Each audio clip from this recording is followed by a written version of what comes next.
The warp is best described as a parallel psychic dimension that underlies and mirrors the physical universe.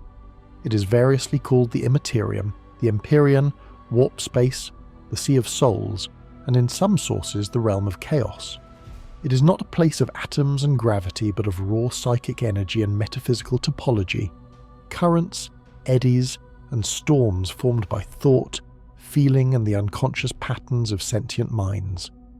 This parallel layer is both the origin point for psychic phenomena and the theatre where entities of entirely different ontologies, gods, demons, and thought forms, take shape.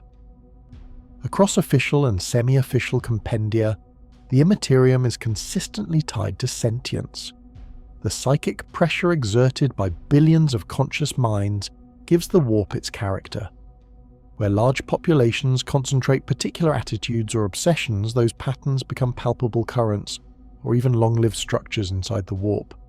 In practice, this means the immaterium is constantly changing in response to the mental life of the galaxy. Philosophy, fear, faith, and violence are not merely sentiments, but formative energies. As a result, the warp is simultaneously a reservoir of power for psychers and a mirror of the material universe's collective psychology. How the warp came to be is treated differently depending on the source and the cultural lens of the narrator. Some traditions present it mythically, a primal sea of souls, or a divinely ordered otherworld, a domain that existed alongside the material since before recorded time and into which the dead pass. Elder myth cycles and many Xenos cosmologies treat the immaterium as something woven into the species' cosmologies and spiritual topography, an object of ritual and prophecy rather than empirical construction. These mythic accounts coexist with more utilitarian descriptions in the Imperium's archives and the tech priest liturgies of the Adeptus Mechanicus.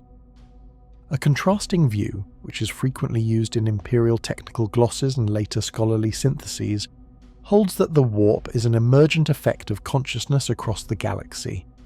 In this framing, the immaterium is not created by a deity, but is the inevitable byproduct of sapient thought, a psychocosmological field whose topology and energy content are defined by the intensity and quality of mental activity. This position is often phrased in the manuals and treatises used by navigators and Psychana priests as a working model. The warp behaves as it does because minds behave as they do, and therefore any attempt to interact with it must treat human and Xenos cognition as an engineering constraint. A third perspective, less a theory and more an ontological observation within the setting, is that certain entities within the warp are self-sustaining and reciprocal with the dimension itself. The Chaos Gods, described repeatedly across canonical and codex materials, are presented as beings born from and nourished by the emotions and collective psychic signatures of sentient life. They are not merely inhabitants of the warp, they are focal points around which certain regions of the immaterium coalesce. Their existence exemplifies the reciprocal relationship between sentience and the immaterium. Minds shape the warp, and the warp in turn shapes minds and cultures that interact with it. Where the first views emphasize emergence and the second myth, this third account emphasizes feedback loops and amplification. From the earliest human explorations, the practical purpose of the warp emerged quickly and with brutal clarity. It is the only known medium that permits faster-than-light transit across the distances of the galaxy. Humanity's warp engines and the navigational practices built around them transformed the Imperium from a localized species into an interstellar polity. But the warp is double-edged. The same medium that enables near-instant connection and logistics also hosts phenomena hostile to material life. Over centuries of experience, civilizations learned to treat the immaterium as both highway and hazard, a domain to be exploited for movement and psychic work while constantly guarded against incursion. Imperial doctrine and technology are a direct answer to the warp's perils. The Astronomicon, a monumental psychic beacon maintained on Terra, functions as a psionic lighthouse for navigators and is central to large-scale Imperial warp navigation. Its beam and calibration provide a stable reference point that mitigates the randomness of long-distance warp travel and allows convoys to plot safer transit corridors.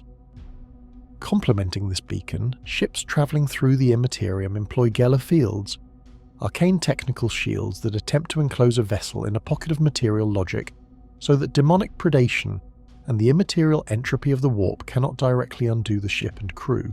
Together, these elements form the engineered scaffolding that permits sustained interstellar logistics. Navigators are a biological and social adaptation to the problem of steering a vessel through a dimension that obeys no consistent spatial calculus.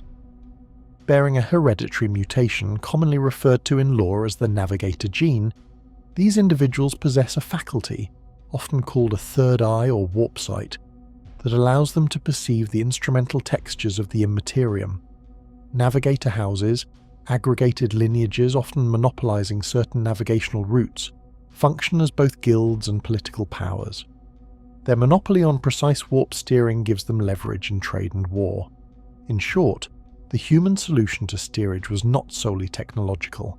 It fused hereditary mutation, cultural institutionalization, and ritualized practice into a navigational profession. Parallel to navigators, different psychic vocations address different warp problems. Astropaths and the Adeptus Astartes form the Imperium's communications network in the absence of reliable electromagnetic alternatives across warp distances. These psychers do not physically move ships, but they transmit meaning through the immaterium, messages, warnings, and broadcasted commands, acting as the nervous system tying an empire together. The recruitment and training of these psychers is handled by institutional structures that gather potential minds, test, and either sanction them for service or consign them to darker fates. The Black Ships and the League that governs them are central to that process, moving across Imperial space to collect psychers as part of regular tithes. Describing the biology or apparent physicality of warp entities demands careful language, because the immaterium's denizens are not constrained by consistent corporeal metrics. Demons are usually described as manifestations or thought forms produced from the warp's energies and the attentions of the Chaos Gods. Their size and detailed form are often variable, contingent upon the god that spawns them and the context of their summoning.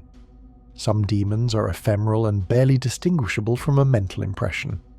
Others are colossal reflections of the patron god's essence and can appear as walking monuments of malice on the battlefield. The key point for any technical description is variability.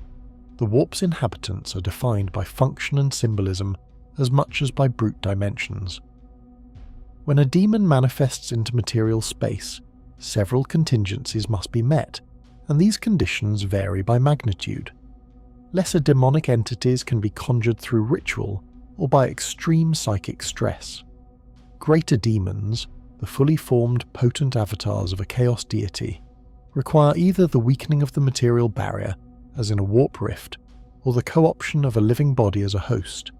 In some cases, mortals who have excelled at violence, corruption, or devotion may be elevated into demon princes, becoming semi-stable bridges between the warp and real space. This dynamic manifestation through ritual, possession, or environmental rupture shapes how military planners on all sides account for the warp. The immaterium is also home to more bestial and instinct-driven beings, creatures often called demonic beasts. These entities are typically less intelligent and act more like predators. They can be used as mounts by other demonic creatures, or unleashed to devour material formations.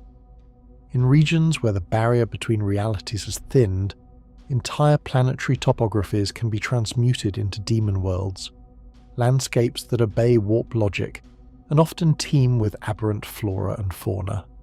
The practical consequence is that the presence of such creatures can rapidly transform a local campaign into an existential crisis, because equipment and morale can degrade under the influence of contagion, mutation, and metaphysical assault. From a doctrinal perspective, the Imperium's military doctrine treats the warp as a strategic layer to be managed. Fleet movements are organised around convoys, beaconed routes, and layered defences. The loss or corruption of a Gellar Field is treated as a catastrophic failure with predictable, often apocalyptic outcomes. Long-range trade and troop deployments factor in probabilistic drift, and command structures maintain contingencies precisely because a route may be temporarily rendered impassable by warp storms or rifts. Ships are rarely dispatched singly unless necessity dictates it. Escort patterns, redundancy, and the maintenance of the Astronomican's calibration are integral to large-scale planning. Opposing that structured approach is a set of practices and doctrines used by those who embrace the warp's volatility. Chaos warbands, cults, and traitor legions exploit the immaterium's properties by cultivating faith, fear, and obsession among populations, then channeling the resulting psychic amplification into rites of summoning, pacts, and mutation. Cults recruit through charisma, terror, and the promise of power. As they grow, they may break down social cohesion and call down demonic aid, transforming political insurgency into metaphysical invasion. The war doctrine of chaos emphasizes asymmetry, turning the opponent's own institutions, faith, fear, and machinery, into conduits for warp influence. The recruitment and training of psykers within the Imperium is extensive and institutionalized. Potential psykers are identified across worlds and then assessed, trained, or culled by the Adeptus Astartes and affiliated bodies. Sanctioned psykers who survive the grievous attrition of training may be assigned to the Astra Militarum, to astropath duties, or to other sanctioned roles where controlled psychic power is an asset. This institutional handling is simultaneously pragmatic and brutal. The Imperium needs the power but treats its carriers as an existential danger that must be regulated. Navigator recruitment and perpetuation of the Navis Nobilita's power is a cultural and genetic affair. Because the Navigator mutation is heritable, Navigator houses practice intra-house marriages and maintain bloodlines with the explicit purpose of safeguarding the gene and sustaining their control of warp routes. This creates a social order where navigation becomes a hereditary privilege, embedded in banking-like structures of influence, contracts, and territorial control over lanes of transit, a situation that has political and military consequences far beyond mere piloting.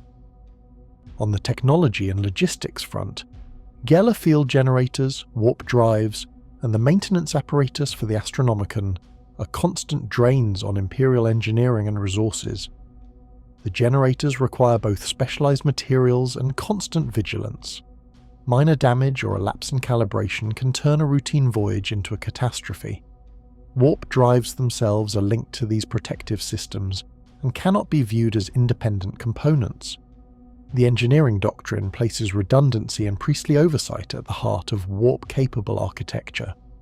When warp storms or rifts form, entire regions of space may be closed to transit, forcing strategic pauses that influence the tempo of Imperial campaigns. The cultural consequences of living in a universe ordered around the immaterium are pervasive. Societies adapt rituals, bureaucracies, and belief systems that incorporate the presence of a parallel psychic realm. In many human worlds, the warp is treated as both the source of spiritual mysteries and the source of catastrophe. This ambivalence is institutionalized in state organs that must both worship and suppress psychic phenomena. Military training includes an almost religious insistence on procedures that prevent inadvertent contact with the warp, while religious rhetoric uses the same phenomenon to reinforce obedience, sacrifice, and the metaphysical centrality of the Imperium. Finally, in the early history of human warpcraft and Imperial consolidation, a few pivotal acts stand out. The construction of the Astronomican and its chamber on Terra, and the centralization of its maintenance under the Adeptus Astronomica and related orders, represent a strategic commitment to controlling an immensely dangerous but indispensable resource. These institutional projects, massive both in manpower and in psychic cost, allowed the species to scale from regional civilizations to galactic empire, even as they created new dependencies and vulnerabilities that would shape future centuries of warfare and governance. Within the Imperium of Man, the warp is not simply an abstract cosmological fact. It is embedded into the social structure at multiple levels: religious, political, and economic. The power to access, interpret, and survive the immaterium is unevenly distributed, and entire castes exist to mediate between ordinary citizens and the dangers of warp travel or psychic contact. The result is a stratified system where certain positions carry both immense prestige and constant existential risk. At the apex of this structure are the Navigators. As described previously, their genetic mutation allows for warp perception and guidance, but socially they function as quasi-noble dynasties. Navigator houses are powerful economic entities in their own right, negotiating contracts with the Imperial Navy, rogue traders, and private merchants. These contracts are rarely short-term. A Navigator house might monopolise the warp lanes of a sector for generations, giving them enduring leverage over regional trade and military logistics. This arrangement produces an unusual hybrid of aristocracy and specialised labour. Their nobility rests not on land ownership or ancient titles alone, but on their monopoly of an irreplaceable skill. The Navigator houses are organised internally along strict lines.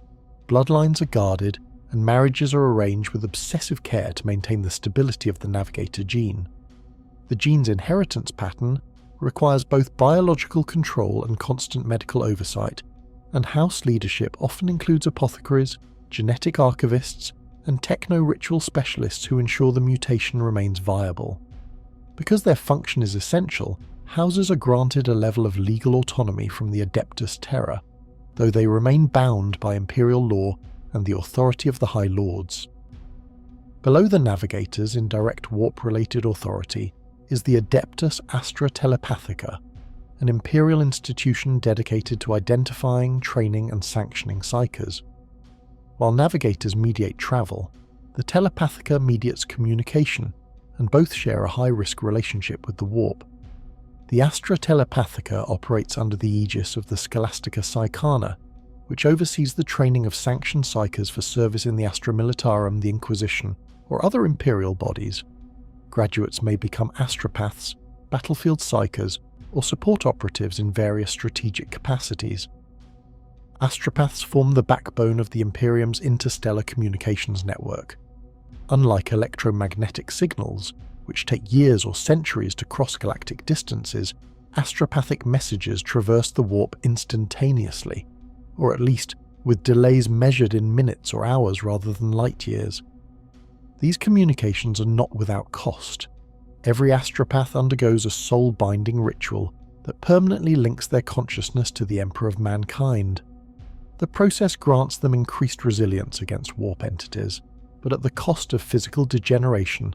Loss of eyesight is almost universal, and many suffer from sensory degradation or shortened lifespans. The role of the Adeptus Astra Telepathica extends far beyond communications. Their black ships patrol the galaxy collecting psykers from across Imperial worlds. These psykers are graded according to potential.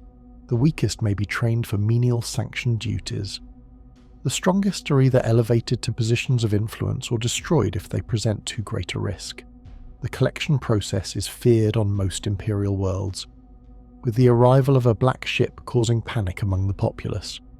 In the Imperium's social structure, to be a psyker is to exist under perpetual scrutiny, even when sanctioned. Leadership over warp-related institutions is often divided between secular and religious authorities. The High Lords of Terror ultimately control policy, but the ecclesiarchy ensures that the warp is framed within the Imperial Creed. The warp is officially described as a dangerous realm of demons and heresy, navigable only through the divine grace of the Emperor. This theological framing legitimizes both the Navigator monopoly and the control of psykers by the Adeptus Astra Telepathica. The Mechanicus also plays a central role, as warp drives, Gellar Fields, and astropathic relays fall under their jurisdiction for maintenance and sanctification. Civilian roles connected to the warp are rare but present. Ship crews, for example, must work in close proximity to warp engines and Gellar Field generators. Even without psychic sensitivity, extended service on warp-capable vessels can produce subtle psychological effects. Insomnia, paranoia, or mild hallucinations are not uncommon. The Navy screens for susceptibility, but the need for manpower often outweighs the ideal of perfect mental health. Merchant crews face similar risks, especially when operating in frontier space where warp storms are more frequent.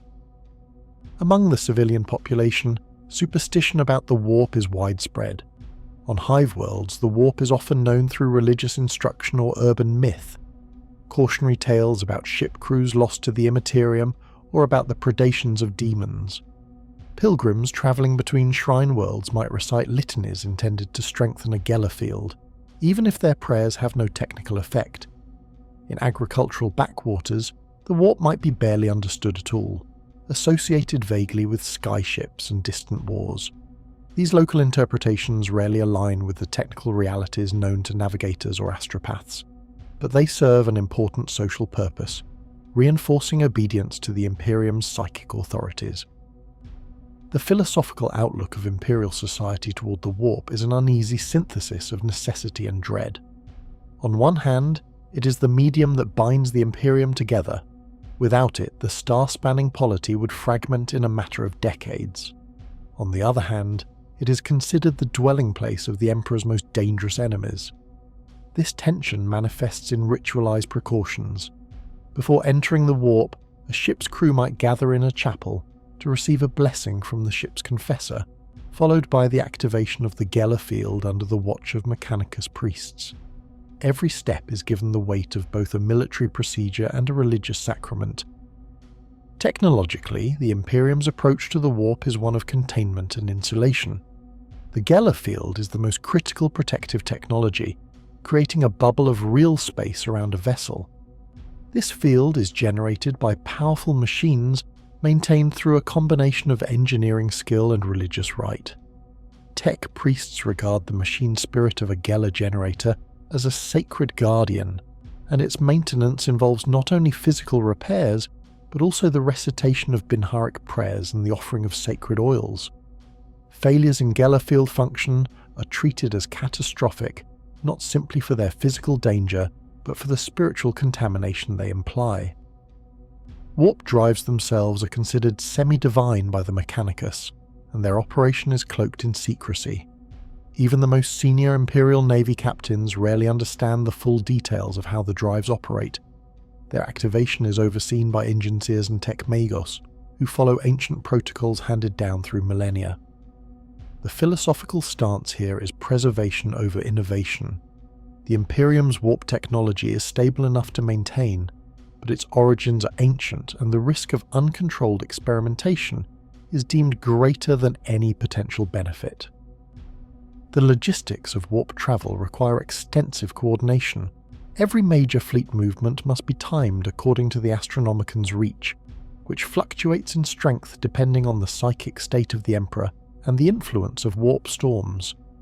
Routes are charted not only for distance but for warp stability, with preferred currents being maintained by constant navigational traffic.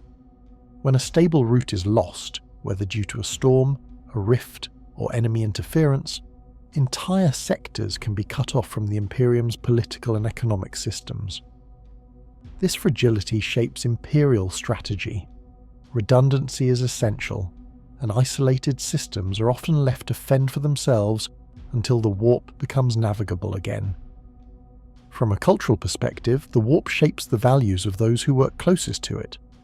Navigators are trained from youth to resist psychic temptation, often adopting ascetic practices or meditative disciplines to stabilize their perception. Astropaths, living in constant psychic contact, often form tight-knit communities aboard ships or on astropathic relay stations, where shared experience allows them to endure the strain. Even non-psychers aboard warp-capable vessels develop unique subcultures defined by a blend of fatalism and technical discipline. Among the Imperial Navy, for example, jokes and slang about the warp are common, but they serve as a coping mechanism rather than as genuine irreverence. The philosophical stance of the Adeptus Mechanicus toward the warp differs subtly from that of the Ecclesiarchy. While the Ecclesiarchy frames it in moral terms, a corrupt realm that must be traversed only under divine protection, the Mechanicus treats it as a dangerous but quantifiable phenomenon. Mechanicus doctrine holds that the warp can be engaged safely through correct ritual, maintenance, and adherence to the Omnissiah's wisdom. Where the Ecclesiarchy emphasizes the Emperor's divine will, the Mechanicus emphasizes the machine's sanctity and the precision of its operation. There is also an unspoken division between those who view the warp as purely hostile and those who see it as a potential resource. In sanctioned circles, this latter view is almost entirely confined to certain branches of the Mechanicus and the Inquisition's more radical factions, who study the immaterium for technological, military, or esoteric advantage. While such research is heavily restricted, it occasionally leads to breakthroughs, improved shielding, more stable warp drives, but at the risk of corruption and exposure to forbidden knowledge. The warp also influences Imperial law and governance. The Lex Imperialis contains entire sections devoted to the classification of psychic phenomena, the regulation of warp-capable technology, and the punishment for unsanctioned warp activity. Penalties range from execution to excommunication to planetary quarantine, depending on the scale of the infraction. Enforcement falls to multiple bodies, the Arbites, the Inquisition, the Astra Militarum, but always with the understanding that psychic threats can escalate rapidly beyond the scope of conventional policing. Social values around the warp often center on obedience, ritual, and the containment of risk. On Imperial Navy vessels, for example, it is a disciplinary offense to enter the engine rooms or Gellar generator chambers without authorization.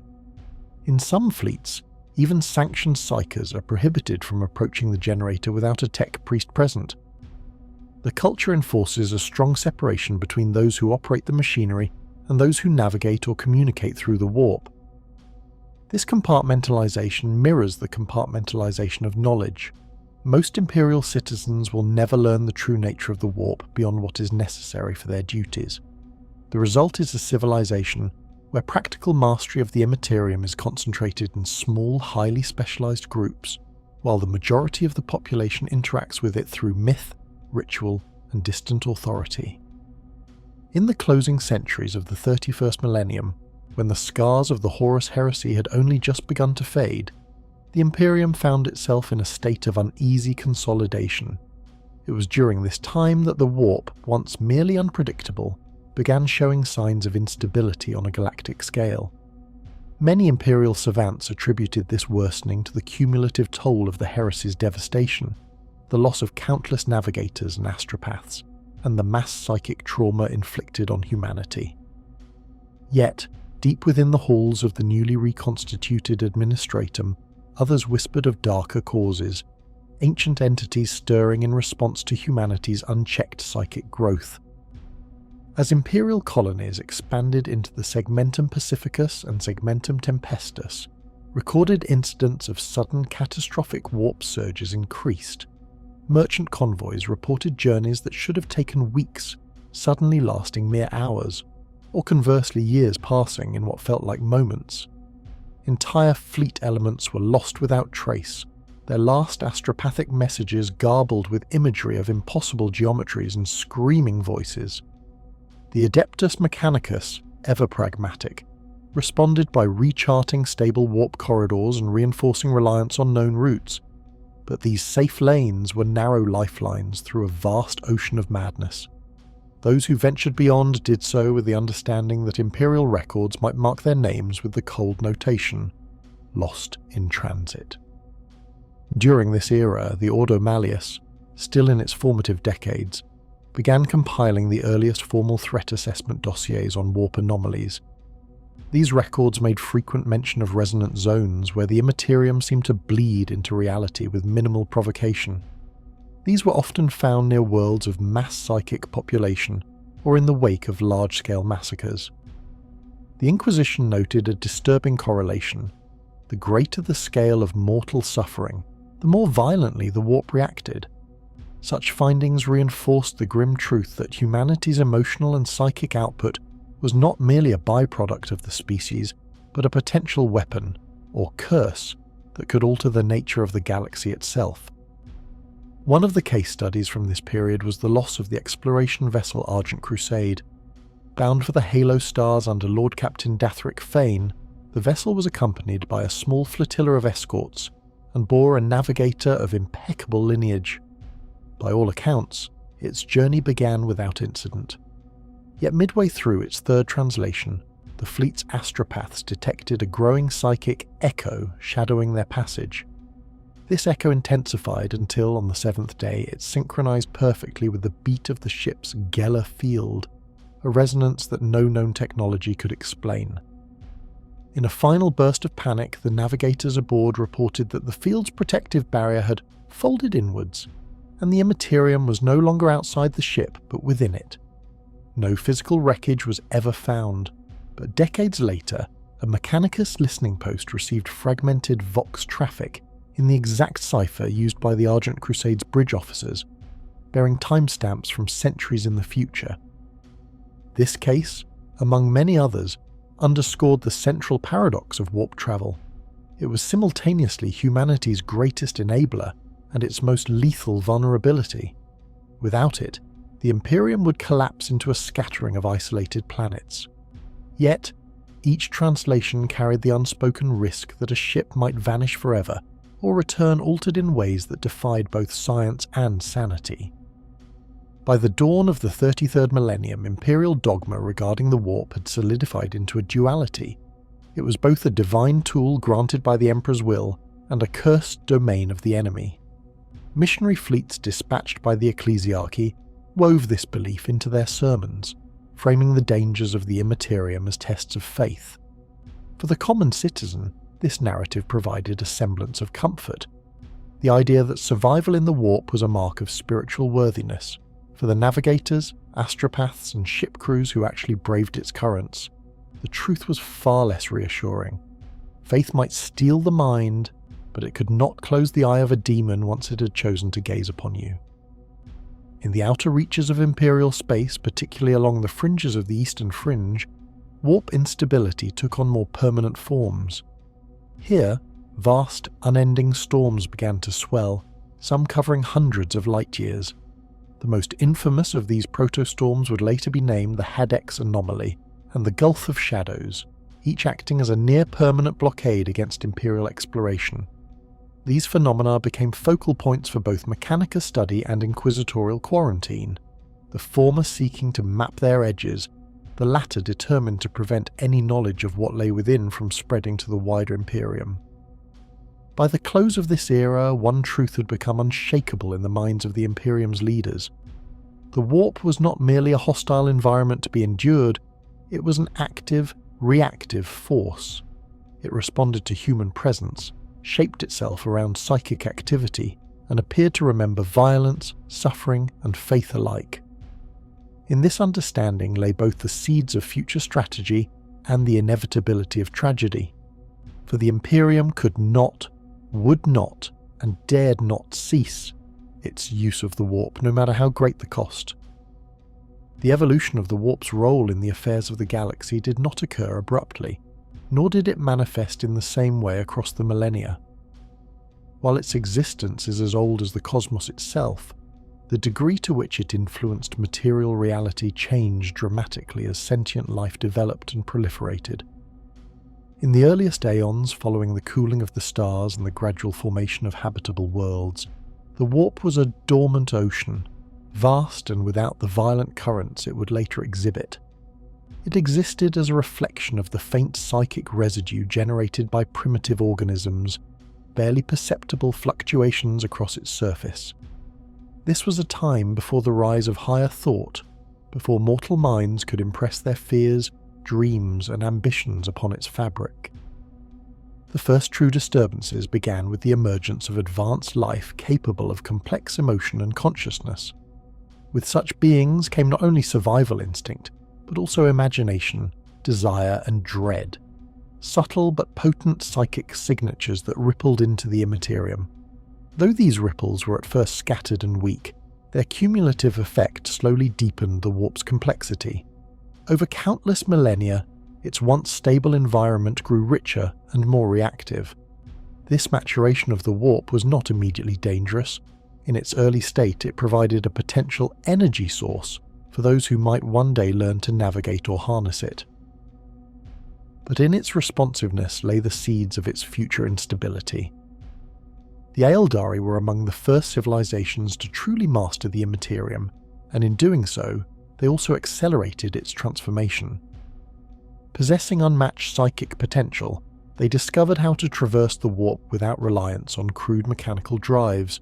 Their mastery allowed for travel across the stars with unprecedented speed, and their burgeoning empire spanned vast reaches of the galaxy. For millennia, this relationship between the Eldari and the warp was stable, even symbiotic. The Eldari drew upon it for communication, transportation, and power, shaping the tides to their will. Yet the very act of such sustained and intense use altered the warp's equilibrium. The psychic currents became deeper and more turbulent, increasingly saturated with the emotions and ambitions of sentient minds. Other species, some lost to history, also played their part in shaping the warp's modern character. Civilizations whose names are no longer recorded save in fragmented Xenos records, left behind faint but permanent impressions on its substance. The Old Ones, an ancient and technologically supreme race, are believed to have been the earliest to exploit the warp not merely for travel, but as a weapon and a tool of creation. Their work in guiding the evolution of younger species, particularly those with psychic aptitude, may have been a decisive factor in increasing the warp's volatility. The more psychic energy flowed into the immaterium, the more its depths shifted from placid potential to restless unpredictability. By the close of the War in Heaven, the warp was no longer the calm expanse of earlier epochs. The cataclysmic conflict between the Old Ones and the Necrontyr-turned-Necrons unleashed psychic forces on a scale the galaxy had never before seen. The warp routes, once stable and predictable, became distorted. Tempests and whirlpools of raw psychic energy arose, and for the first time, phenomena resembling the great storms of later millennia appeared.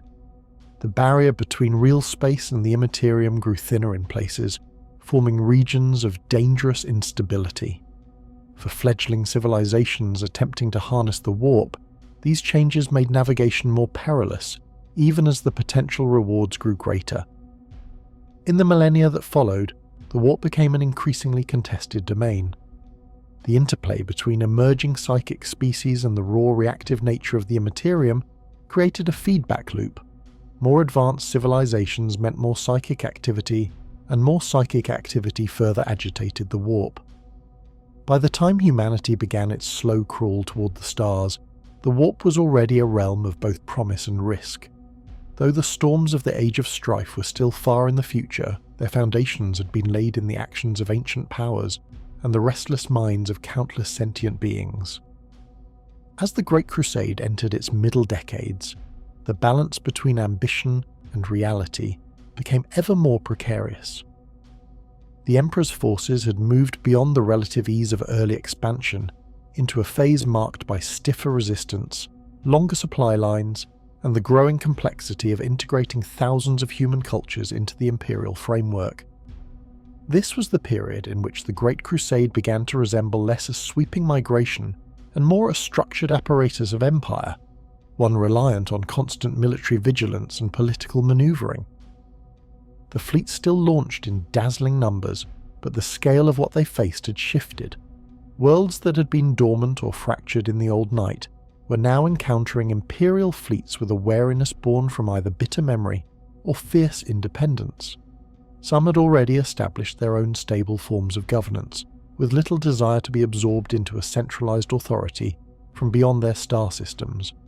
Others had developed advanced weaponry or, in rare cases, remnants of ancient technology capable of matching or even surpassing Imperial arms in specific contexts.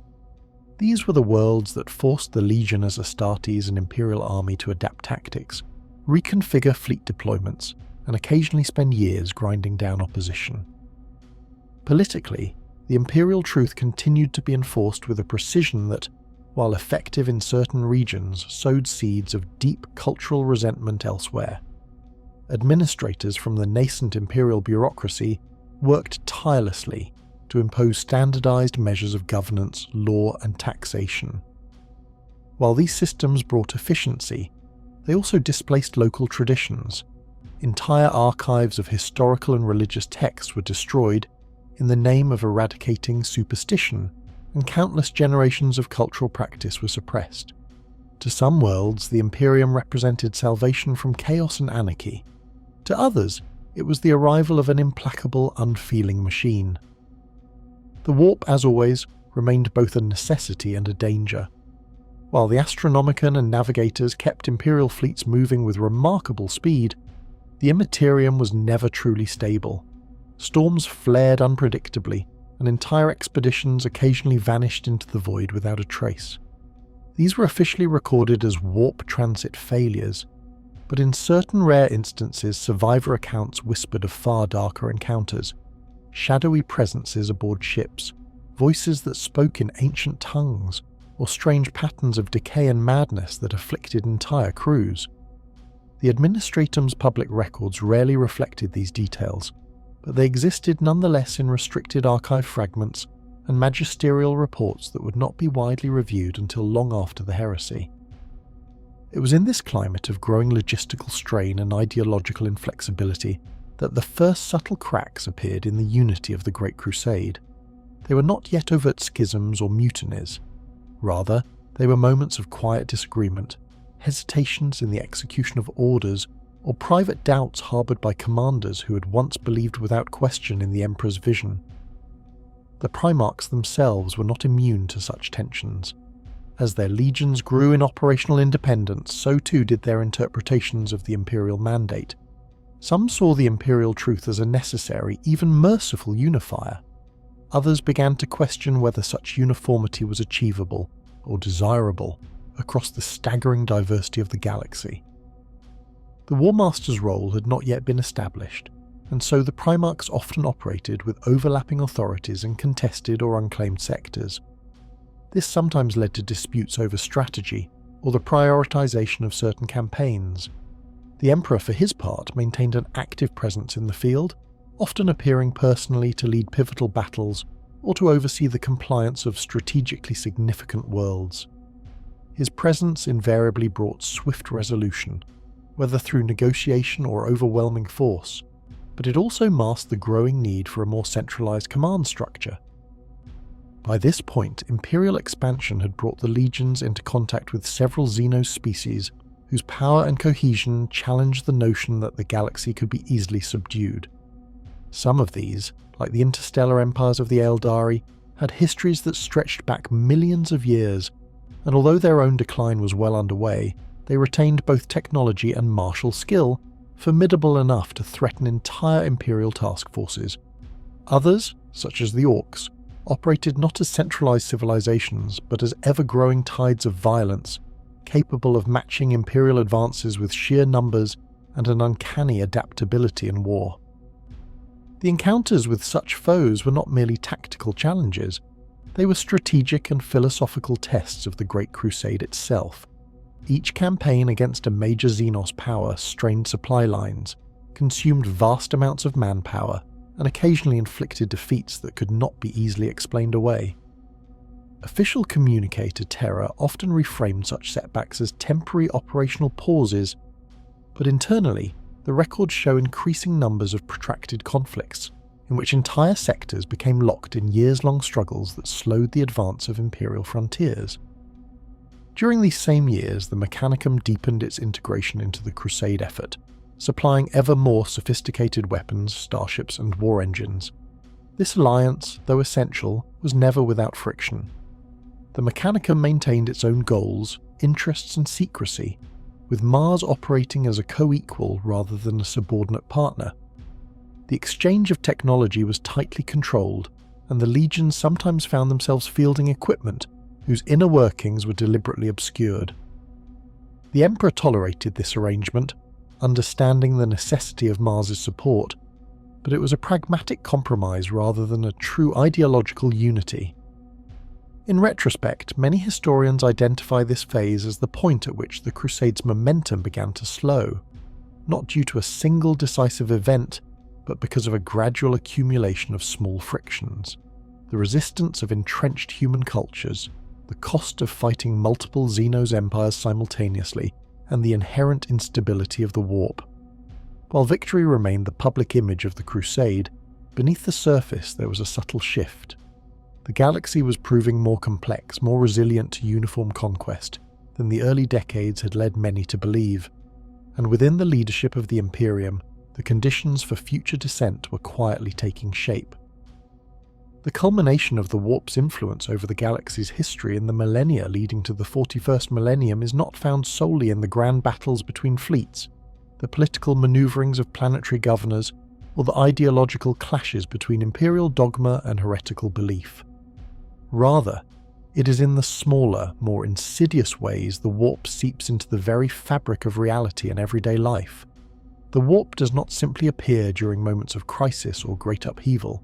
It exists as an ever-present undercurrent, shaping the fates of individuals, worlds, and entire civilizations. Understanding this continuous presence is essential to grasping why the Imperium's relationship with the warp is one of both reliance and terror. By the time of Millennia 41, this relationship had ossified into a precarious dependency. The Imperium's mastery of interstellar travel is entirely predicated on the Navigators' ability to interpret the currents of the immaterium. Even the most advanced void ship is rendered inert without the warp's use. This means every military campaign, every supply line, every colonial expedition must first pass through the treacherous tides of the immaterium. The risk is omnipresent. A journey intended to take weeks might end in the middle of a demon-haunted nightmare realm from which no soul returns. Conversely, some ships might emerge centuries after they departed, their crew long since turned to dust, only to find that the galaxy they sought to reach has changed beyond recognition. The paradox is that for all the warp's dangers, it is not optional. To refuse to travel through the immaterium is to surrender the Imperium's cohesion. Star systems would be left to wither in isolation, cut off from the Emperor's light and guidance. This reality is precisely why the Adeptus Astra Telepathica and the Navis Nobilite hold such power. They are not merely institutions but lifelines. The loss of even a fraction of their operational capacity would paralyze the Imperium's logistical framework. However, dependency on the warp is not limited to transportation. It extends into governance, communication, and warfare. Astropaths, those sanctioned psychers whose minds are irrevocably scarred during the soul-binding ritual with the Emperor, act as living conduits for messages across the stars. They are the nervous system of the Imperium's vast body. Yet each communication sent and received comes with its own risks. Visions distorted by the warp's volatile nature, psychic feedback that can drive the sender to madness, or worse, allow predatory entities from the immaterium to latch onto the astropath's mind. In this way, the warp is not merely a neutral tool, it is an active participant in every exchange of information. This grants the immaterium an invisible hand in shaping history. Messages delayed or corrupted can alter the course of wars, mislead commanders, or fracture political alliances. The warp becomes, in effect, a co-author of Imperial history, though one whose motives are alien and often malicious. In Millennia 41, the cumulative toll of millennia of reliance on the warp is evident. Even for those who never leave their homeworld, the immaterium's influence is felt. Worlds located near unstable warp routes or phenomena suffer strange seasonal patterns, outbreaks of psychic mutations, or inexplicable surges in population-wide dreams and hallucinations. In some cases, entire cities have been found eerily abandoned, with signs that their inhabitants vanished in an instant, an event later attributed to a sudden warp breach or the predations of a minor warp entity. One of the clearest demonstrations of this influence can be observed in the phenomenon of warp storms. These massive, unpredictable disturbances in the immaterium are capable of severing entire sectors from the rest of the galaxy for years or even centuries. The most famous example remains the Ruin Storm during the Horus Heresy, but smaller-scale storms continue to manifest across the galaxy, cutting off key worlds and forcing local populations to fend for themselves. Many such worlds descend into civil war, heresy, or outright anarchy, creating fertile ground for chaos cults or Xenos incursions.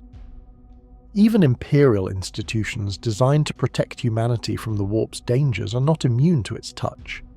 The Order Malleus, tasked with combating demonic threats, often finds itself relying on the very thing it seeks to control.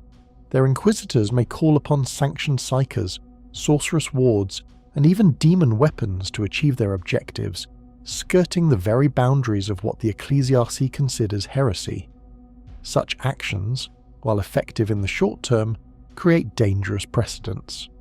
Over time, the thin line between sanctioned practice and corruption becomes blurred, and history has shown that even the most steadfast defenders can fall to the temptations of the immaterium. For the common citizen of the Imperium, the warp is a distant and almost mythical concept. It is something spoken of in hushed tones in catechisms, or feared as the domain of witches and heretics. Yet, despite this distance, it still shapes their lives. Food shipments from agri-worlds, military protection from distant fortress worlds, and even the Emperor's decrees all travel through the warp in some form. Without it, the stability of the Imperium's rigid feudal system would collapse within decades. It is important to note that the warp's danger is not static. Over the course of M41, there is a sense among Imperial scholars and the Adeptus Astra telepathica that the immaterium has grown increasingly turbulent. Incidents of uncontrolled psychomanifestation are on the rise. Warp storms appear more frequently and last longer. Reports of demonic incursions are becoming harder to suppress from the public record. The prevailing theory among some is that the galaxy is approaching a point of crisis, a tipping point, where the veil between reality and the warp thins to a catastrophic degree. In this context, the history of the warp in the 41st millennium is not merely a recounting of events, but an unfolding crisis. The immaterium is not a passive background element of galactic life. It is a dynamic and volatile force whose influence grows as the Imperium's dependency deepens. The more humanity uses it, the more it is shaped by their collective fears, desires, and hatreds, which in turn makes it more dangerous to traverse or interact with. It is a feedback loop that cannot be easily broken. Thus, the story of the warp in Millennia 41 is one of a civilization riding the edge of a storm. To abandon it would mean isolation and collapse. To continue relying on it means risking a future where the material universe is irreversibly consumed by its counterpart. The Imperium has chosen the latter, not out of ignorance, but because there is no other viable path. The warp is both the road and the predator that stalks it, and the only choice left is to keep moving forward while praying that the Emperor's light holds fast. The Order Xenos vault was quiet, save for the soft, cyclical hum of the cogitators. Dozens of data slates lay stacked across the long obsidian table, their surfaces faintly glowing with sealed designations. The chamber's lighting was dim, the lumen strips deliberately tuned to a muted ochre that preserved ocular clarity during long sessions of archival review. The walls were lined with stasis-shielded reliquary shelves, each holding classified xenotech fragments, dead specimens, or sealed containers bearing hazard sigils. In this secure level beneath the conclave bastion of Ophelia VII, every object, every data file, had passed through the scrutiny of the Inquisition's most methodical minds. This was no public record. These were the accumulated shadows of the Imperium's paranoia. The current file under review carried the cipher code Opus Omega Black 77, tagged as Continuous Threat Dossier, Active Monitoring. Its subject, the faction entity under investigation, though its name here was deliberately obscured in full records, replaced by the encrypted designation Subject Alpha Nova. Within the sealed header notes, multiple prior redactions hinted that this was not a fresh investigation. Rather, it was a continuation of an intelligence lineage stretching across centuries, each layer amended by successive interrogators and inquisitors, some now long dead, others still operating under deep cover. The introductory brief to the file was clinical. Designation: Subject Alpha Nova. Threat rating: Hereticus Prime, potential Xenos heretic crossover. Origin: unverified. Sightings: intermittent. Operational pattern: fragmented, possibly deliberate misdirection. All information remains provisional pending further data correlation. Beneath the brief, an annotation in a sharper hand had been etched into the data slate margin in ink, an old habit of some inquisitors who preferred leaving tangible marks alongside digital entries. If the Adeptus Administratum's archives are to be believed, this presence precedes the Imperium itself, That cannot be ignored. The timeline section was long, stretching from early M36 to the present. Reports were filed from a range of sources: Astra Militarum officers, rogue trader logs, intercepted astropathic communiques, and second-hand accounts from penal colony overseers. Each record varied in credibility, but the Inquisition's archivists had cross-referenced even the most improbable witness testimony against hard data. Patterns of disappearance, unexplained resource depletion, or unusual warp signatures recorded by Mechanicus survey ships. For example, the 321st Cadian Regiment's after-action logs following the Scorvath incursion detailed an encounter with what their commander believed was a splinter cult operating under alien influence. The Ordo Hereticus had initially claimed jurisdiction, citing human collaborators. However, the data here revealed the Ordo Xenos counterclaim, arguing the cult's technology and ritual structures bore markers inconsistent with any known heretical offshoot of the Imperial Creed. An internal note read, "Recommendation: maintain cross-order cooperation under dual authority clearance, avoid jurisdictional disputes, threat origin remains unclear."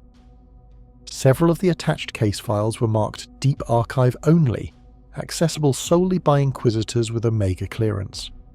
These carried more disturbing content: partial autopsy results of entities that did not match the genetic matrix of any registered Xeno species, reports of adaptive morphologies, and weapon systems that seemed to blur the line between organic tissue and engineered alloy. Such hybridization was, in itself, enough to warrant active threat monitoring. The Adeptus Mechanicus tech priests involved in the examination had each sworn binding oaths of silence, their memories scrubbed to ensure containment of sensitive knowledge. The behavioral assessment section read almost like a military tactical doctrine. It noted that Subject Alpha Nova did not engage in prolonged campaigns in the manner of the Tyranids or Orcs, nor did it display the anarchic incursions typical of Drukhari raiding parties. Instead, its appearances were surgical, calculated, and often indirect, destabilizing planetary governance through proxy actors, seeding subversion rather than launching overt conquest. Several cited cases in the Ultima Segmentum described entire agri-worlds rendered unproductive not through bombardment or invasion, but through subtle manipulation of weather control stations, sabotage of food distribution networks, and infiltration of administratum hierarchies. One flagged report in particular, Case LZ44 Pelion Secundus, documented a near collapse of the planet's tithing quota over a 3-year period. No open conflict had been recorded. Instead, a quiet erosion of stability culminated in economic implosion. By the time the Munitorum dispatched a full audit delegation, the political structure had disintegrated, and all senior officials were either missing or confirmed dead.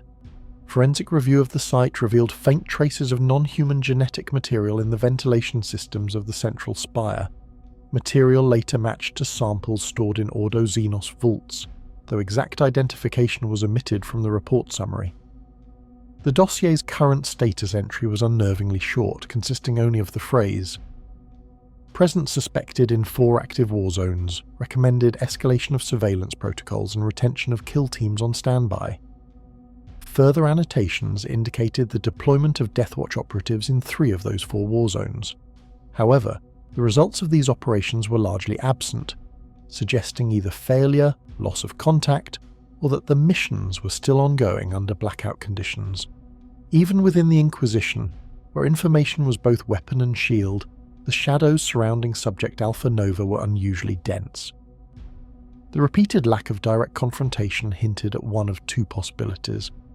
Either the enemy was operating on a scale and in a manner that rendered Imperial countermeasures reactive and ineffective, or there existed an intentional withholding of operational intelligence by a faction within the Inquisition itself. A small notation in the internal review section supported the latter theory, stating, "Information chain compromised. Possible deliberate containment of data to avoid full-scale mobilization. Internal audit recommended."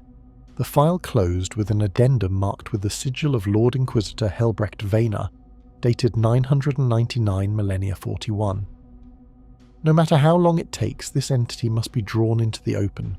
All else is conjecture until we can force it to reveal itself, and when it does, we will be ready. The internal transmissions between Order Malleus field agents and their chamber militants during the Karkath subsector purges have long been withheld from general release, classified at Order Grade Magenta for over 4 centuries. According to a surviving transcript compiled by interrogator Lord Vethan Drior, the events began with a planetary distress call from Karkath's third moon, reporting mass civilian disappearances, unexplained structural collapses, and Vox signals saturated with untranslatable phonemes. Local planetary defense force reports were fragmented, often cut short mid-sentence. Entire patrols went silent, their last known positions marked only by sudden static bursts on Auspex records. When Kill Team Severus of the Death Watch was dispatched for preliminary reconnaissance, they transmitted a single fragmented data burst, a shaky pict capture of colossal figures moving between shattered hab blocks, humanoid in outline but far exceeding baseline human mass and proportion. The Inquisition's automated data scrub flagged the image as potentially destabilizing to morale and quarantined it. Publicly, the incident was logged as a mining collapse due to geothermal instability. The private Inquisition log tells a different story. Dreor's annotations describe the figures as exhibiting composite physiology, biomechanical in origin, bearing both the heraldry of the Legio Invigilata and unregistered iconography consistent with heretic cults. What is particularly troubling is that the Moon had no recorded Titan deployment in its history.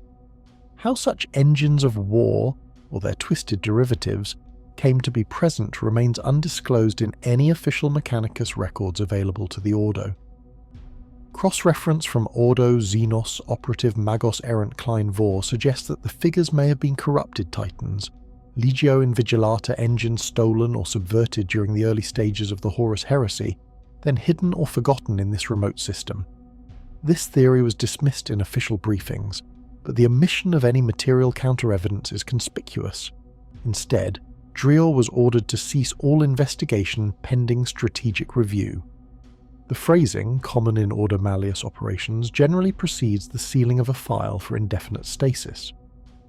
Further complicating the matter is the series of recovered audio records from what is now known as the Karkath Moon incident. Of the surviving 24 hours of fragmented transmission logs, several segments contain repeated unnatural mechanical speech patterns. While the binary structure is superficially similar to Mechanicus Lingua Technis, the sequences diverge into non-standard recursive loops, including phrases translatable only as Reclamation Protocol Active and Fabricator Primus Return. The implications of such language in context would suggest an autonomous or semi-autonomous intent beyond simple battlefield programming, a potential breach of the Treaty of Olympus Mons that governs the machine cult's technological dominion. By the time Inquisition forces returned with a full task force of Grey Knights and attached Skitarii cohorts, the Moon's surface had been reduced to vitrified glass in multiple sectors. The voids between settlements were littered with the fused remains of ceramite and unidentifiable alloy. According to unredacted field reports, the Grey Knights made planetfall for less than 6 hours before ordering exterminatus via cyclonic torpedoes, citing an uncontainable contamination vector.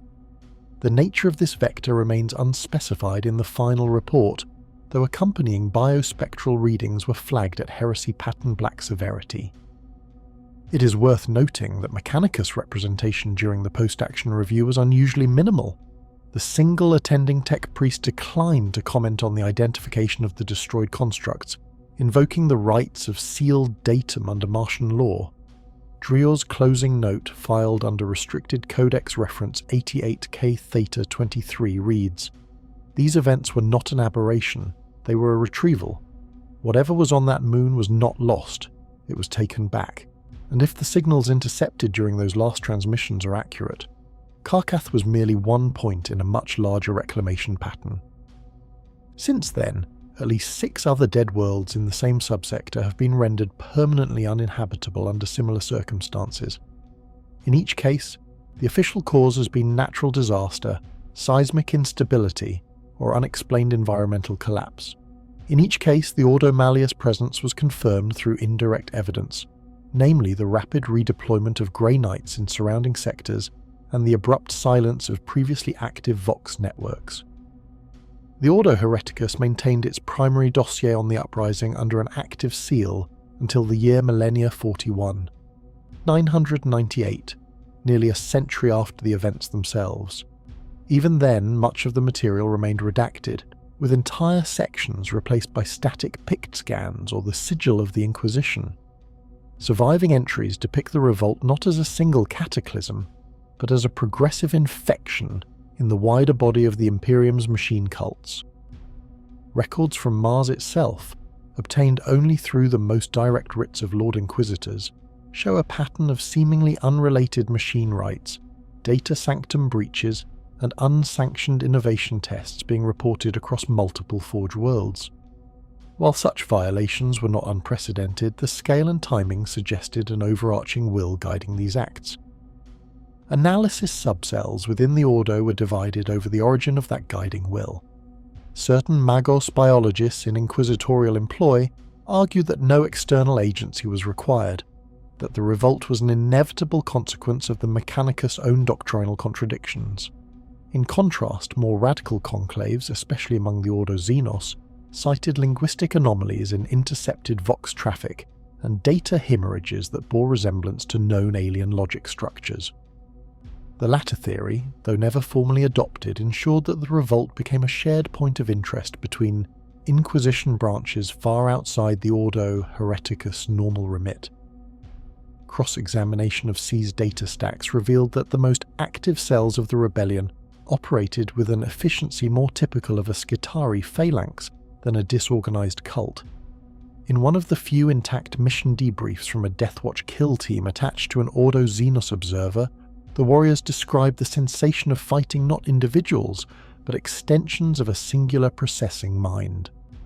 Although this report was dismissed as subjective, its phrasing reappears almost verbatim in unrelated testimonies gathered decades later from Imperial Guard officers deployed in the pacification campaigns.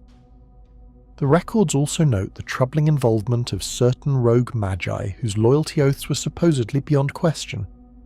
These individuals were not drawn from fringe sects or exile factions, but from the heart of respected Forge World hierarchies. When confronted, their defense was consistent. They claimed that the true Omnissiah demanded the liberation of the machine spirit from the constraints of Terran orthodoxy. Such phrasing strayed dangerously close to known tech heresies outlawed since the Dark Age of technology. Whether these magi had independently reached such conclusions or were manipulated by an unknown agency remains unresolved in the surviving documents. In the deeper sealed layers of the file, those requiring authorization above the level of most Inquisitors, the tone shifts from detached cataloguing to direct caution. One memorandum, attributed to a High Conclave member but unsigned, warns that the revolt's suppression did not guarantee its extinction. Instead, it postulates that the uprising may have been merely a limited test of coordination, probing the Imperium's reaction speed and capacity to deploy cross-branch countermeasures. If accurate, such a test implies the presence of a still-functioning intelligence capable of monitoring Imperial responses over decades, if not centuries.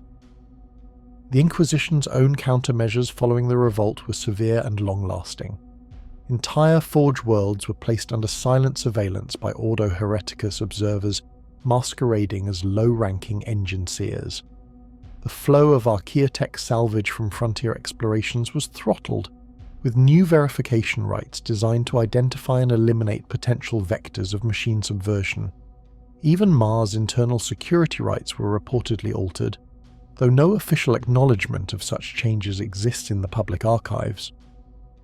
Perhaps most telling is the fact that the Inquisition's records on the revolt continue to be updated.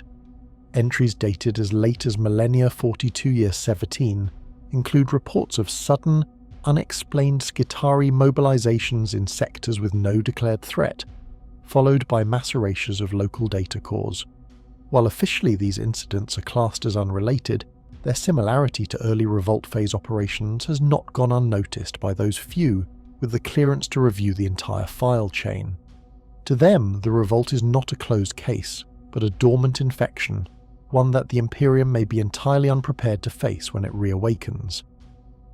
Within the Inquisition's archives, the closing segment of the compiled Ordo Malleus and Ordo Xenos, records pertaining to the subject codenamed Warp Genesis, reflects a shift in both tone and methodology. Earlier centuries of documentation carried the cadence of exploration, with inquisitors and sanctioned researchers attempting to map the immaterium in the same way a cartographer might trace coastlines. By the time of these final compiled reports, however, the focus had narrowed to direct threat assessment, suppression of dangerous knowledge, and containment of warp phenomena before it could destabilize Imperial sectors. A significant portion of these later entries consists of cross-reference witness testimony collected under extreme duress, typically from voidfarers, rogue psychers, or Adeptus Mechanicus expeditions that had encountered entities believed to be directly tied to the primordial warp currents. One such record, extracted from the sealed vaults of Segmentum Tempestus, recounts a lost Mechanicus fleet whose magos claimed to have sighted the first ripples of the warp manifesting upon the borders of real space. The account, preserved through encrypted nospheric fragments, describes vast shimmering expanses where time itself appeared to loop, each cycle birthing identical psychic storms that did not obey the patterns of later warp weather. The Ordo Malleus ultimately ruled the testimony unreliable, yet retained the data for cross-analysis, suggesting a quiet doubt that total dismissal was justified. Patterns in these testimonies frequently drew attention to ancient stellar remnants, dead suns and collapsed worlds, that predated the formation of the current Eye of Terror. Such locations, when probed, exhibited unusually high concentrations of warp resonance, measurable even through multiple layers of Gellar Field interference. In several cases, the resonance appeared to pulse in rhythms too regular to be dismissed as mere turbulence. The Inquisition's cryptographers hypothesized that these pulses could represent echoes from the earliest psychic entities birthed during the warp's unstable infancy. However, further exploration was repeatedly blocked, either due to the physical dangers of prolonged warp exposure or intervention by higher authority seals. Also of note in this terminal section are fragments from prohibited Eldery source scrolls, seized during covert operations against isolated craftworld outcasts. These documents, written in an archaic dialect even the Inquisition's best Xenos linguists struggled to fully render, imply that the warp's initial emergence was not a single cataclysmic event, but rather a gradual coalescence of psychic strata, each layer giving rise to new predatory intelligences. The authenticity of these texts remains disputed. The Ordo Xenos authorized partial study under heavy sanction, but destroyed the originals to prevent replication. The final pages of the case file are less concerned with origins and more with safeguarding the Imperium against recurring manifestations of early warp conditions. Notably, several active watch stations positioned along the Cicatrix Maledictum's edges maintain specialized monitoring protocols designed to identify anomalies matching those ancient psychic pulse patterns. While none have been confirmed to date, a classified entry hints at a near match recorded during a Black Ship's convoy transit in M42, prompting immediate reinforcement of astropathic wards and a full relocation of the convoy route. These concluding records demonstrate the Inquisition's evolved stance. The warp's birth is no longer viewed as a historical curiosity, but as an ongoing hazard. Ancient echoes, if real, are treated as active threats rather than inert relics. Whether these echoes are true remnants of the Immaterium's genesis or simply repeating patterns within its vast chaos remains unconfirmed and perhaps intentionally unanswerable. The tone of the inquisitorial commentary makes one fact plain. For the safety of the Imperium, certain questions are better left unasked, and certain truths, if they can even be called truths, are best left buried in vaults few will ever open.